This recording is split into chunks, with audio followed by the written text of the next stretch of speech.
Republic तक में आप सभी का स्वागत है। कई दौर की बातचीत और मीटिंग के बावजूद एलएसी पर स्थिति में कोई बदलाव नहीं है। चीन अपनी चालाकी दिखाने की पुरजोर कोशिश में है, पर भारत भी पूरी तरह चौकन्ना है।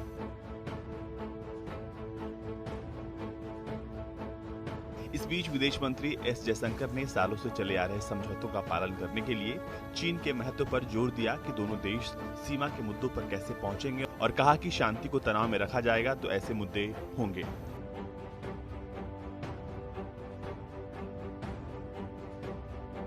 उनकी टिप्पणी इसलिए भी महत्वपूर्ण है क्योंकि दोनों देशों के बीच वास्तविक नियंत्रण रेखा पर विस्थापन और डी-एस्केलेशन प्रतिक्रिया पर मतभेदों के बीच विदेश मंत्री का यह बयान आया है।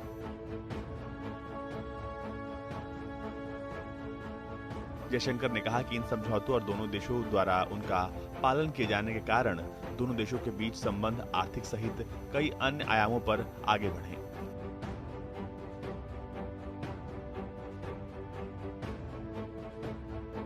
जयशंकर ने कहा है कि स्पष्ट रूप से अगर हम सीमा पर शांति चाहते हैं तो हमें पिछले समझौतों का पालन करना होगा।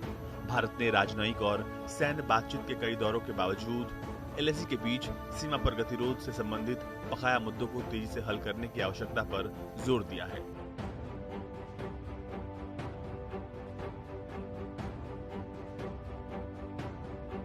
कुछ प्रमुख क्षेत्रों में यथास्थिति बहाल करने के लिए चीनी अनिच्छा के कारण दोनों पक्षों के वरिष्ठ कमांडरों के बीच सैन्य स्तर की बातचीत ने एक अवरोध पैदा किया है।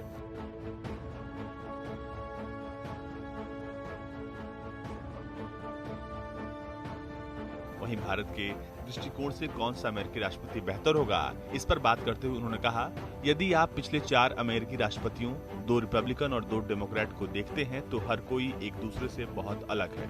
फिर भी सभी ने भारत के साथ संबंधों के स्तर को और ऊपर उठाया है, और कई राजनेताओं के अलग अलग समूह जो कई मुद्दों पर अक्सर असहमत होते हैं वो भारत के कई बातों पर सहमत हैं, और मुझे लगता है कि ये अच्छी बात है।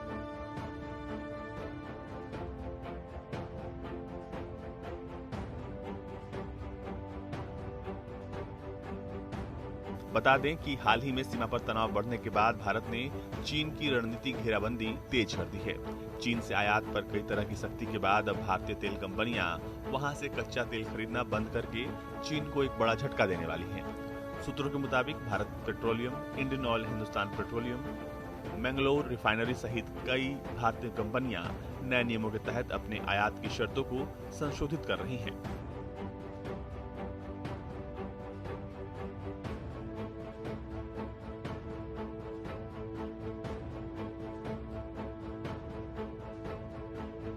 माना जा रहा है कि चीन के लिए एक हफ्ते में ये दूसरा बड़ा झटका होगा।